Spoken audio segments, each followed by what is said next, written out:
ओम नमः शिवाय। मित्रों, मैं आचार्य चंद्र प्रकाश परम कल्याण साधन यूट्यूब चैनल में आप सबका हार्दिक स्वागत करता हूं। आज चर्चा का विषय है कि नाम जप करने से, भगवान के किसी भी नाम का जाप करने से क्या उपलब्धि हासिल होती है, हमें क्या प्राप्त होता है। तो मित्रों, आपकी जानकारी के लिए बता दूं कि नाम जप से वो सब कुछ प्राप्त हो सकता है जिसे आप प्राप्त करना चाहते हैं, और वो उचित है। नाम जप से कभी अनुचित प्राप्ति नहीं हो सकती। जिसकी आपको आवश्यकता है और जो आपका भला कर सकती है, वो वस्तु आपको प्राप्त होगी। ठीक है। नाम जप की ये तो साधारण सी उपलब्धि है। कहा जाता है कि अवश्य भोक्तव्यम कृत कर्मम शुभाशुभम, कि किए गए कर्मों का फल तो अवश्य ही भोगना पड़ता है। यानी जो प्रारब्ध हमारा निश्चित हो चुका है उसे तो भोगना ही पड़ेगा। परंतु ध्यान रखिए, यदि नाम जप में आपकी अटूट निष्ठा है तो नाम जप उस प्रारब्ध कर्म को भी काटने में समर्थ है। कैसे काटेगा, आगे एक उदाहरण के माध्यम से आपको समझाने की कोशिश करूंगा। एक समय काशी के विद्वानों में सर्वजीत नाम के एक ब्राह्मण थे। नाम उनका सर्वजीत इसलिए पड़ गया क्योंकि उन्होंने सबको ही शास्त्रार्थ में हरा दिया था। शास्त्रार्थ में हरा दिया था, कोई उनका मुकाबला नहीं कर सकता था। उसी बीच में कबीरदास जी का आना हुआ काशी में। तो काशी के विद्वानों ने उनसे कहा, वो हमेशा चैलेंज करते थे कि है कोई ऐसा जो मुझे शास्त्रार्थ में हरा दे। तो सबने सलाह करके ये कहा, यदि आप कबीर साहब को हरा दें तो हम सब हार जाएंगे, हम मान लेंगे, हम अपनी पराजय स्वीकार कर लेंगे। सर्वजीत कबीर साहब के पास जाते हैं, उनसे कहते हैं कि आप मुझसे शास्त्रार्थ करिए, क्योंकि काशी के सभी विद्वानों की यह राय है कि उन्होंने एक साथ ये तय किया है कि यदि आप कबीर साहब को हरा देंगे तो हम सब अपनी पराजय स्वीकार कर लेंगे, तो आप हमसे शास्त्रार्थ करिए। कबीर साहब ने कहा, ठीक है, मैं तो वैसे पराजय अपनी पहले ही स्वीकार कर रहा हूं, शास्त्रार्थ से पहले ही, लेकिन एक बात मैं पूछना चाहता हूं। ये बताओ, आप समझ के पढ़े हो या पढ़ के समझे हो? मेरे इस प्रश्न का जवाब दे दीजिए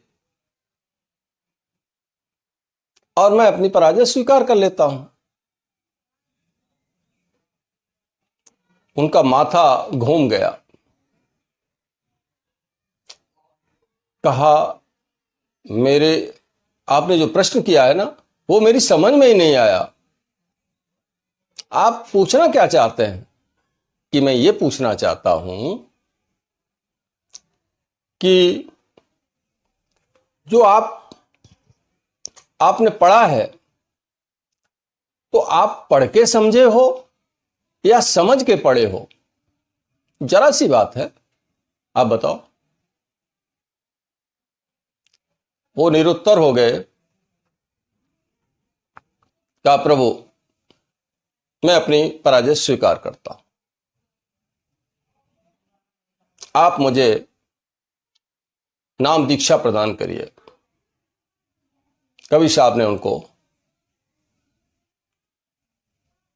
नाम जप करने को दे दिया। नाम जप करते रहे। नाम जप में उनकी अटूट निष्ठा हो गई। एक बार वो जा रहे थे गंगा स्नान के लिए, तो देखा एक जगह बहुत भीड़ लगी हुई है।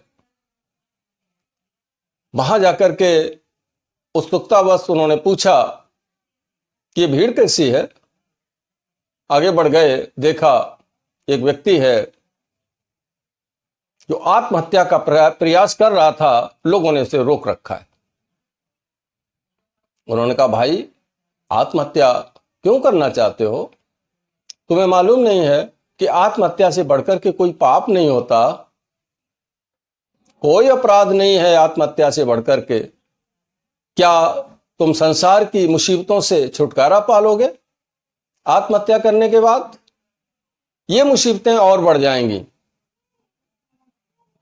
आप बहुत बड़ी भूल कर रहे हो, आखिर मरना क्यों चाहते हो? तो उन्होंने कहा, ब्राह्मण, क्या आप देख नहीं रहे हैं मेरा शरीर कुष्ठ रोग से पीड़ित है, जगह जगह से ममाद निकल रहा है, इतनी दुर्गंध आ रही है कि मैं स्वयं सहन नहीं कर पा रहा हूं। घर वालों ने मुझे छोड़ दिया है, कोई भी व्यक्ति मुझसे बात करने को तैयार नहीं है, मैं एकदम अकेला पड़ गया हूं। क्या ये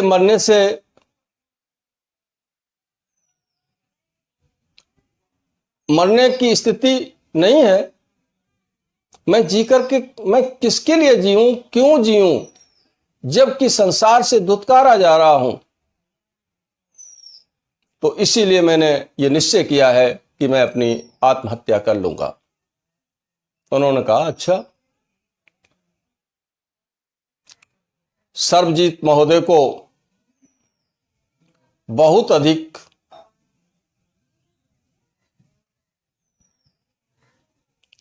दुख हुआ, उनके अंदर करुणा जाग गई, क्योंकि नाम भक्ति करने से, भगवान के किसी नाम का जाप करने से व्यक्ति के अंदर करुणा, दया, अहिंसा जैसे दिव्य गुण आना शुरू हो जाते हैं। उनके अंदर भी वो सब प्रकट हो चुके थे। सहन नहीं कर सके उसके दुख को, उन्होंने अपने मन में निश्चय किया कि इसके दुख का निवारण करना चाहिए। तो उन्होंने कहा, अच्छा चलो अंदर जाओ, गंगा जी में अंदर जाओ। वो व्यक्ति गया, साथ में स्वयं भी हो लिए। कहा, डुबकी मारो और बोलो राम। एक डुबकी लगाओ, राम बोलते हुए एक डुबकी मारो। डुबकी मारी। कहा, फिर बोलो राम, फिर डुबकी मारो। उन्होंने फिर डुबकी मारी। फिर कहा, फिर बोलो राम और डुबकी मारो। फिर डुबकी लगाई। 3 डुबकी लगाने के पश्चात उनका शरीर पुनः स्वस्थ हो गया, कोढ़ का नामो निशान नहीं रहा, एकदम भले चंगे हो गए। बड़ा खुश हुए, महाराज जी को छाती से लगा लिया। कहा, प्रभु आपने मेरा उद्धार कर दिया। ऐसे भयंकर रोग ने मुझे घेर लिया था कि मरने के सिवाय मेरे पास कोई चारा ही नहीं बचा था। आपने मुझे नया जन्म दिया, प्रभु मुझे दीक्षा भी दो। नाम दीक्षित होकर के उस व्यक्ति ने अपना जीवन संभाल लिया, जीवन का उद्धार कर लिया। तो कितनी ताकत है नाम जप में। आप इस कहानी का उद्देश्य आपको नाम जप का महत्व बताना है। ये होता कैसे है, जरा शास्त्र वचन भी सुन लीजिए। अथ एकांतिक भावे नोपासितम नाम भोगे विनाशनमपि प्रारब्धम। निष्ठापूर्वक नाम जप करने से, निष्ठापूर्वक एकांत भाव में यानी सब कुछ छोड़ दो, सिर्फ नाम के सहारे ही रहो, एक का ही सहारा पकड़ लो, परमात्मा के किसी एक नाम का सहारा पकड़ लो, तो फिर वह सहारा आपको कहां पहुंचाएगा? आपके प्रारब्ध कर्मों को नष्ट कर सकता है, जबकि प्रारब्ध कर्म भोगने से ही कटते हैं। शास्त्र वचन यह भी कहता है, लेकिन नाम में वो ताकत है कि असंभव को भी संभव कर सकता है। सर्वजीत महोदय फिर जाते हैं भगवान, वहां से निकलते हुए कबीरदास जी के पास जाते हैं, कहते हैं कि आज मैंने नाम का प्रभाव देखा। उन्होंने कहा क्या हुआ? कहा देखो, आपने जो मुझे नाम दिया था, मैंने 3 बार नाम बुलाया। एक कोढ़ी व्यक्ति था, पूरा शरीर गलित कुष्ठ से गला जा रहा था। मैंने गंगा जी में डुबकी लगवाई, 3 डुबकी लगवाई, 3 बार राम शब्द का उच्चारण कराया। देखिए कितना तीव्र प्रभाव उस नाम का हुआ, उसका सारा कुष्ठ दूर हो गया और वो पुनः स्वस्थ हो गया। कबीर साहब ने कहा, नाराज हुए। उन्होंने कहा क्यों भाई, तुमने 3 बार नाम जपा दिया, आपको शक्ति का पता नहीं नाम की? नाम की शक्ति इतनी अपार है कि तुम सोच भी नहीं सकते। आपने 3 बार जपाया, जबकि 1 बार नाम लेने से भवसागर से व्यक्ति पार हो जाता है। नाम लेत भव सिंधु सुखाही। नाम लेने भर से, 1 बार नाम लेने भर से भवसागर सूख जाता है व्यक्ति के लिए। आपने 3 बार जपाया, तो ये इसका महत्व मैं समझाने जा रहा था आपको। आशा करता हूं कि ये बात आपके गले अच्छी तरह से उतर चुकी होगी कि नाम जप का कितना बड़ा महत्व है। इसी तरह की एक घटना और आती है कि एक व्यक्ति, माता कबीर साहब की पत्नी का नाम था माता लोई, और उनके पास एक व्यक्ति आया। कबीर साहब उस समय नहीं थे घर पे। माता लोई से कहा, मां मैं कबीर साहब से मिलने आया हूं। उस व्यक्ति को जब देखा उन्होंने, वो भी कोढ़ से पीड़ित था, गलित कोढ़ से पीड़ित था। तो उन्होंने कहा क्यों आए हो? कहा अपनी इस समस्या को दूर कराने के लिए आया हूं उनके पास। मैंने सुना है बड़े दयालु हैं और बड़ी जल्दी कृपा कर देते हैं लोगों पर। आज वो नहीं है, बड़ा उदास हो गया। उन्होंने कहा कोई बात नहीं, कबीर साहब नहीं है तो मैं तो हूं, आइए। उसको 2 बार नाम बुलाया, 2 बार नाम का जाप कराया, और 2 बार का नाम जाप करने के उपरांत वो बिल्कुल स्वस्थ हो गया, भला चंगा हो गया।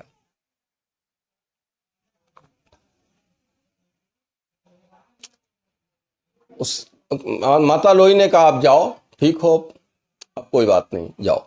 वो चला गया। कबीरदास जी जब घर पे आए तो उन्होंने बताया कि आज एक व्यक्ति आपसे मिलने आया था, कोढ़ से पीड़ित था। तो कहा उन्होंने फिर तुमने क्या किया? उन्होंने कहा कि मैंने उसको 2 बार नाम जपाया, तो एक थप्पड़ मार दिया था। ऐसा बताते हैं कि माता लोई के थप्पड़ मार दिया था। का इतना कीमती नाम, इतना अनमोल नाम, और 2 बार जपा दिया, व्यर्थ कर दिया 1 बार नाम का जाप। अरे वो तो 1 बार के ही नाम के जाप से स्वस्थ हो सकता था। तुम्हें अपने नाम के ऊपर भरोसा नहीं था। तो मित्रों, आज जो स्थिति है वो ये है कि हमें अपने मंत्र में, भगवान के नाम में इतना विश्वास नहीं रहा, यदि हमें श्रद्धा, विश्वास और निष्ठा पूर्ण रूप से हमारे अंदर विकसित हो जाए अपने नाम के प्रति, भगवान के नाम के प्रति, भगवान के मंत्र के प्रति, तो वो उसी तरीके से कार्य कर सकता है जिस तरीके से सर्वजीत ने कोड़ी को ठीक किया, माता लोई ने एक कोड़ी को ठीक किया। तुरंत चमत्कारिक प्रभाव नाम रखता है। तो मेरे मित्रों, आशा करता हूं कि जो मैं कहना चाहता था वो बात आपके अच्छी तरीके से समझ में आ गई होगी। आशा करता हूं कि आप वीडियो को लाइक जरूर करेंगे। वीडियो देखने के लिए मैं आपका धन्यवाद करता हूं और अब आपसे विदा लेता हूं। मिलूंगा अगले वीडियो में नई जानकारी के साथ। तब तक के लिए ओम नमः शिवाय, ओम नमः शिवाय, ओम नमः शिवाय।